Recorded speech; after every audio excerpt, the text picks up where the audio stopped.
So this dish is simple, a little bit elegant, a lot bit tasty, and made famous by New England, working its way to appetizers or entrees. Today we're going to be making crab cakes. Very simple recipe. You just got to mix a few things in a bowl and fry it.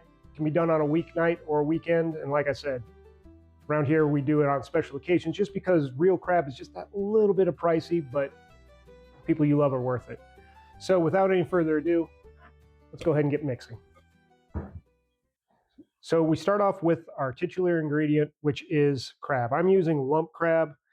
It's a little bit pricey these days, but I only do this for my family on special occasions, so it's not like it's going to break my bank every day. If you want to, you can use claw meat or you can use imitation crab, but I'd say go away from the imitation crab just because it doesn't hold together quite as well when you're mixing it and you're cooking it. So just bear that in mind, but use whatever ingredients you feel up for. All right, next thing we're going to add is just a little bit of Dijon, just a touch of Worcestershire sauce, a little bit of Old Bay seasoning, an egg, some breadcrumbs. Now you can go with panko if you want, you can go with seasoned if you want, but I tend to just go with plain, regular breadcrumbs. It just works the best for me, but you guys live your life how you want. I'm going to give it just a little bit of lemon juice, just to give it that nice, bright, lemony freshness. A little bit of scallion. Now, a lot of recipes will call for bell pepper to go in there, typically a red bell pepper, but the person I'm making this for does not like red bell pepper, so you guys go ahead and adjust as you see fit. And some fresh herbs. Now, use whatever ones you like. Dill's good, tarragon's good, thyme is always a personal favorite of mine, but if you just want to add some freshness to it without muddying the taste of the crab too much, since you are paying a little bit extra for it, then I suggest going with parsley. Parsley has a nice light flavor that adds a nice freshness without adding too heavy of a flavor of its own. And it just works out really well all around. So when you're mixing this all together, make sure you're doing a folding method, which is just lifting everything together to mix. If you start stirring around and start mashing it up in your hands, then any of those solid chunks of crab are going to start breaking down. And while that's not a problem, what it will do is make a patty of sorts rather than a crab cake where you get nice little individual jewels of crab just spread out throughout. But to fold something in, all you do is you go down to the bottom, you bring it up to the top and kind of just flip it over on itself.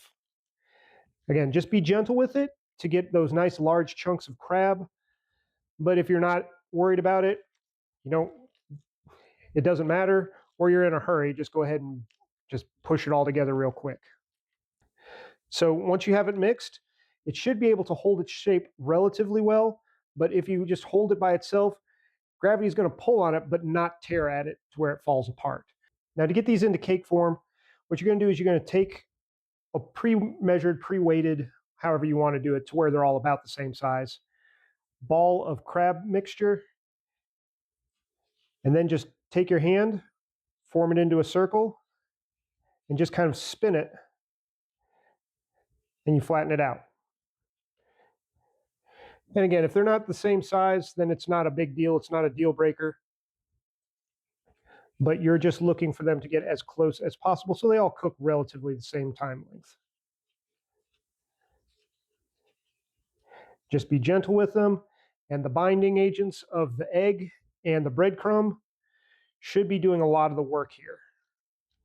Okay, so once you have your patties formed, an optional thing you can do, which I always tend to find my way around doing, is just coating the outside just lightly with some panko breadcrumbs. And what that's going to do is when it's frying, it's going to give it just a little bit of a crispy outside, but not be too heavy or give it too much.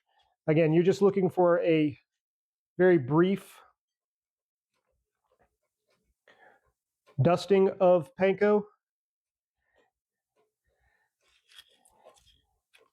And then into the pan it goes very gently. I like when the crab starts cooking, you can really smell the crab just. Now you're going to want your heat to be about a medium to medium high heat. You don't want it too hard or too heavy, just because you're looking to brown the outside, but you're still looking for it to get that nice sear on the outside and cook all the way through, so you don't have raw in the middle. So a medium to medium high is probably a good place for you to be. You're just looking for a sizzle when you put it into the pan, so you know the oil is doing its job and it's not just kind of in there soaking up all that grease. Now the cook time will vary a little bit depending on how big or how thick you make them, but a good rule of thumb here is about 3 to 5 minutes per side. All right, once it's been about 3 to 5 minutes per side and they have that nice golden brown color on them, go ahead and pull them off and just sit them on a plate with a paper towel on it just to soak up some of that grease before you serve them.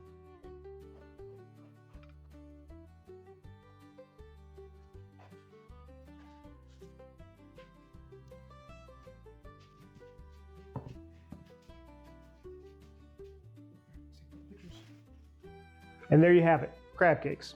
Again, it's a simple recipe, but for the price that you would pay for 2 crab cakes out at a restaurant, you could make yourself 4 to 6 at home. The math is definitely going to math on that one in the end. I don't do this all the time, but again, it's for a special occasion. It's for a special somebody in my household. So you got to do right by them, you know. I'm pairing this with remoulade, which I made a video about that. So if you want to go check that out, check that out. But let's just see how it all turned out in the end.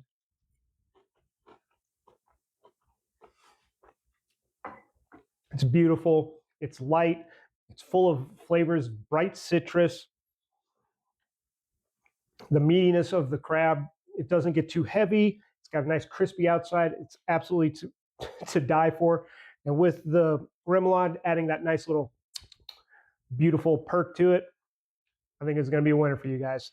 Again, it's an adjustable recipe, so add what you want, take out what you want, and let your pocketbook decide how much you can do this.